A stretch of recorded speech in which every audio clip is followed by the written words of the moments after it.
হারামের মধ্যে কিছু হারামের সম্পর্ক কথার সাথে, প্রিয় ভাইয়ের একটু বলতে হবে, হারামের কিছু সম্পর্ক কিসের সাথে বলেন? যেমন মিথ্যা কথা বলা হারাম। সহিহ বুখারীর বর্ণনা 6094 নম্বর হাদিস। ক্বালা রাসূলুল্লাহ সাল্লাল্লাহু আলাইহি ওয়াসাল্লাম ইন্নাস সিদকা ইয়াহদি ইলাল বিররি ওয়া ইন্নাল বিররা ইয়াহদি ইলাল জান্নাহ। রাসূলুল্লাহ সাল্লাল্লাহু আলাইহি ওয়াসাল্লাম বলেন, সত্য কথা পুণ্যের রাস্তা দেখায়, পুণ্য জান্নাতের রাস্তা দেখায়। ইন্নার রাজুলা লা ইয়াসদুকু ওয়া ইয়াতাহাররা সিদকা হাত্তা ইয়াকুনা সিদ্দীকা। কোন মানুষ যখন সত্য কথা বলে, উঠতে সত্য, বসতে সত্য, মুআমালাত মুআশারাতে সত্য, ব্যবসা করে সত্য কথা বলে, কোনো কিছু ক্রয় করে সত্য কথা বলে, তার জীবনটা সত্য আর সত্য, নবী বলেন এক পর্যায়ে তার নামটা আল্লাহর খাতায় সিদ্দিক বলে লিপিবদ্ধ হয়ে যায়। কি বলে? তাহলে দেখেন প্রিয় ভাইয়েরা, এই যুগে আমরা চাইলে আমাদের নামটা সিদ্দিক লেখাইতে পারি আল্লাহর কাছে। এরপরে নবী বলেন, ওয়া ইন্নাল কাযিবা ইয়াহদি ইলাল ফুজুর ওয়া ইন্নাল ফুজুরা ইয়াহদি ইলান নার। পাপাচার, মিথ্যা কথা পাপাচারের রাস্তা দেখায়, পাপাচার জাহান্নামের রাস্তা দেখায়। ইন্নার রাজুলা লা ইয়াকযিবু ওয়া ইয়াতাহাররাল কাযিবা হাত্তা ইউকতাবা ইনদাল্লাহি কাযযাবা। মানুষ মিথ্যা কথা বলে, মিথ্যা বলতে বলতে এক পর্যায়ে তার নামটা আল্লাহর খাতায় কাযযাব, মুসাইলামা মিথ্যা নবুয়ত দাবিদার যেমন কাযযাব, মানুষ মিথ্যা বলতে বলতে বলতে বলতে তার নাম আল্লাহর খাতায় কাযযাব বলে লিপিবদ্ধ হয়ে যায়। বলি নাউযুবিল্লাহ। প্রিয় ব্যবসায়ী ভাইয়েরা, পণ্য বিক্রি করার সময় মিথ্যা কথা বলবেন না। ওই যে বললাম 5 জন দাগী আসামি, এই 5 জনের মধ্যে সেও একজন হবে যে ব্যক্তি মিথ্যা শপথ করে পণ্য বিক্রি করে। রাসূলুল্লাহ সাল্লাল্লাহু আলাইহি সাল্লাম বলেন, কিয়ামতের ময়দানে 3 ব্যক্তির দিকে আল্লাহ রহমতের দৃষ্টি দিবে না। এর মধ্যে একজন হলো ওই ব্যক্তি যেই ব্যক্তি পণ্য মিথ্যা কথা বলে বিক্রি করে। কোন বর্ণনা আসছে যে ব্যক্তি দান করে, খোটা দেয়, যে ব্যক্তি লুঙ্গি টাকনুর নিচে রাখে, এদের দিকে আল্লাহ তাআলা তাকাবেন না কিয়ামতের মাঠে। কি টাকনুর নিচে রাখে? এদের দিকে আল্লাহ তাআলা কিয়ামতের ময়দানে তাকাবেন না। এখন তো এটা আমরা কিছু ভাবি না, মনেই করি না। নামাজে গেলে যাক মাশাআল্লাহ তাও উঠায়, আল্লাহ বাঁচাইছে যে নামাজের সময় উঠায়, না উঠাইলে কি করার ছিল? মানুষ ভাবে টাকনু শুধু নামাজের সময় না, মুসলমানের টাকনু এটা সর্বা অবস্থায় আপনার টাকনুর উপরে কাপড় পরা। মুসলমানের টাকনুর উপরে কাপড় পরতে হবে শুধু নামাজের সময় না, সর্ব অবস্থায়। তো যাই হোক, মিথ্যা শপথ করে পণ্য বিক্রি করলে খবর আছে। হাদিসে আসছে সৎ ব্যবসায়ী কিয়ামতের ময়দানে নবী সিদ্দিকদের সাথে থাকবে। কিন্তু যে ব্যক্তি মিথ্যা কথা বলে পণ্য বিক্রি করে, এর অবস্থা খুব খারাপ হবে। ভাই, এই জুতার দাম কত? 1200, 1150 দেই, আল্লাহর কসম কিনে আছে 1160 করে। কত করে? তো 1160 হইলে তো এটা 1150-এর নিচে বলা ঠিক হইবে না আমার। আর 1160 কিনে আছে, তো বলতে হলে আমার 1160-এর উপরে বলতে হবে। এখন আপনি যে কসম করলেন 1160 করে কিনা, তাই 1200 বেচবেন, বিক্রি করলেন, কারণ উনি পাইকারি দোকানে গিয়ে খোঁজ নিল এই জুতা 300 করে কিনে আনছেন। তার মানে মিথ্যা কথা বললেন 700 টাকা, আরো বেশি, 700-900 টাকা মিথ্যা কথা বললেন। এই যে মিথ্যা কথা বললেন, এটার জন্য আপনি আল্লাহর দরবারে দাঁড়ানোর জন্য তৈরি থাকেন। মানে মিথ্যা কথা বলাটা একদম ইজি, কোনো ব্যাপারই মনে করে না, একদম সহজে মিথ্যা কথা বলে দিচ্ছেন আপনি। আপনারা কিন্তু বেজার হবেন না, এই কথা তাদের গায়ে নেবেন যারা মিথ্যা কথা কয়ে ব্যবসা করেন।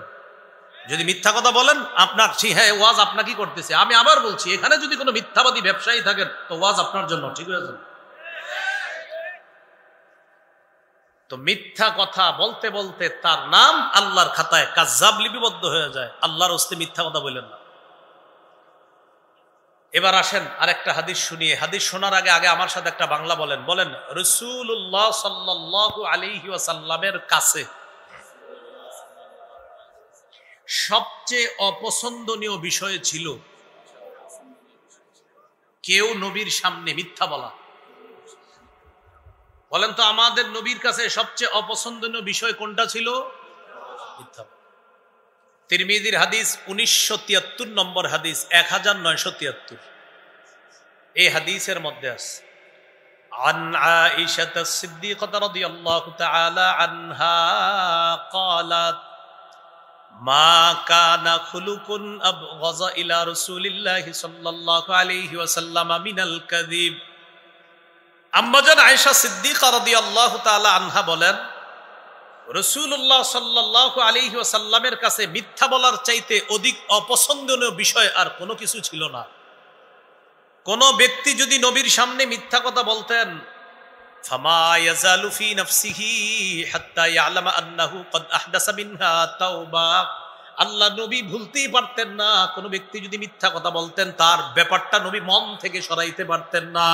কোন ব্যক্তি মিথ্যা বললে নবী সরাইতে পারতেন না। এটা নবী সব কাজ করতেছে, মনে করেন খাবার খাচ্ছে, নামাজ পড়াইতে যাইতেছে, মানুষের সাথে কথা বলতেছে, নবীর মধ্যে একটা পেরেশানি কাজ করতেছে, কি ব্যাপার আপনি এমন করেন কেন, আল্লাহ রসুলের চেহারার অবস্থা কেন, নবীর মধ্যে পেরেশানি কেন? তখন জানা যায় যে এক ব্যক্তি নবীর সামনে মিথ্যা কথা বলছে, এটা নবী কোনোভাবেই বলতে পারতেছে না। কি যে একটা লোক মিথ্যা কথা কেমনে বলে, এটা আল্লাহ রসুল এটা মানতেই পারতেছে না যে একটা মানুষ মিথ্যা কথা বললো কেন। কখন গিয়া নবীজির পেরেশানি দূর হইতো? যখন নবী জানতেন যে হুজুর অমুকে তওবা করছে আর মিথ্যা বলবে না, তখন নবীজি পেরেশানি থামতো। এর আগ পর্যন্ত নবী সারাক্ষণ এটা মনের মধ্যে রাখতেন, আচ্ছা লোকটা আমার সাথে মিথ্যা বললো কেন। তাহলে কি শিখলাম প্রিয় ভাইয়েরা? যদি জীবনে মিথ্যা কথা বলেন, বলার আগে চিন্তা করবেন যে আমার এই মিথ্যা ঘটনা আমার হাবিবের কাছে সবচেয়ে অপছন্দের। এবার আমার সাথে বলেন, বাহানা করেও মিথ্যা বলা যাবে না। ছোট সন্তানকে বলেন আব্বু আম্মু বলে ডেকে মজা দেওয়ার কথা বলে মজা না দিলে মিথ্যা কথা। ছোট সন্তানকে ডাক দিছেন, আব্বু এদিকে আসো, আম্মু এদিকে আসো, তোমারে মজা দিব। আসছে, আসার পর হাত খুলা মজা দেন নাই, মিথ্যা কথা আপনার নামে একটা লেখা হয়ে যাবে সাথে সাথে। আবু দাউদের, আসলেই তো ঠিক হাদিসে আসছে, তো ঠিক তো হবেই। আবু দাউদের হাদিস 4991 4991 নম্বর হাদিস। এই হাদিসের বর্ণনাকারী আব্দুল্লাহ ইবনে আমির রাদিয়াল্লাহু তাআলা তিনি বলেন, দাআতনি উম্মি ওয়া রাসূলুল্লাহি সাল্লাল্লাহু আলাইহি ওয়াসাল্লাম কাঈদুন ফি বাইতিনা। আমার আম্মা আমাকে ডাকলেন, আল্লাহ রাসূল আমাদের বাসায় বসা। আমার আম্মা আমাকে ডেকে বললেন, হা তাআল উতিকা, আব্বু এদিকে আসো, তোমাকে কিছু দিব। নবীজি আমার আম্মাকে বললেন, মা আরাদতি আন তুতিহি, এই তুমি তোমার ছেলেরে কি দিতে চাও? ওই মহিলা জবাব দিলেন, উতিহি তামারান, হুজুর আমি তাকে খেজুর দিব। রাসূলুল্লাহ সাল্লাল্লাহু আলাইহি সাল্লাম বললেন, তুমি কি আসলে খেজুর দিবা? তুমি যে ডাকছো খেজুর আসলে দিবা? লাউলাম তুতিহি শাইআ কুতিবাত মিনকি ইনদাল্লাহি কাযিবা। তুমি তোমার সন্তানকে কিছু দিবে বলে ডাকার পর যদি তুমি তাকে কিছু না দাও, আল্লাহর খাতায় তোমার নামে একটা মিথ্যা কথা লেখা হবে। তিরমিজির হাদিস 2315 নম্বর হাদিস। এই হাদিসের মধ্যে রাসূলুল্লাহ সাল্লাল্লাহু আলাইহি সাল্লাম বলেন, ওয়াইলুন লিল্লাযী ইউহাদ্দিসু বিল হাদিসি লিইউদহিকা বিহিল কওম ওয়াইলুন লাহু ওয়াইলুন লাহ। রাসূলুল্লাহ সাল্লাল্লাহু আলাইহি সাল্লাম বলেন, ওয়াইলুন, ওই ব্যক্তির জন্য ধ্বংস যে ব্যক্তি ইউহাদ্দিসু কথা বলে, ফায়াকযিবু আর মিথ্যা কথা বলে, লিইউদহিকা বিহিল কওম মানুষকে হাসানোর জন্য মিথ্যা কথা বলে, ওয়াইলুন লাহু ওয়াইলুন লাহ তার জন্য ধ্বংস, তার জন্য ধ্বংস, তার জন্য ধ্বংস যে মানুষকে মিথ্যা কথা বলে হাসানোর জন্য। আল্লাহ আমাদের এই মসজিদগুলা মাহফিলগুলাকেও মিথ্যা কথা থেকে হেফাজত করেন। তাহলে কি শিখলাম ভাই? একটা শিখলাম মিথ্যা বলতে বলতে কাযযাব হয়ে যায়। আরেকটা শিখলাম রাসূলুল্লাহ সাল্লাল্লাহু আলাইহি সাল্লামের কাছে সবচেয়ে অপছন্দনীয় বিষয় মিথ্যা বলা। আরেকটা শিখলাম বাহানা করেও আজকে থেকে আমরা কখনো মিথ্যা বলবো না। আরেকটা জিনিস শিখলাম পেটে ক্ষুধা রাইখা আমরা কখনো মিথ্যা কথা বলবো না।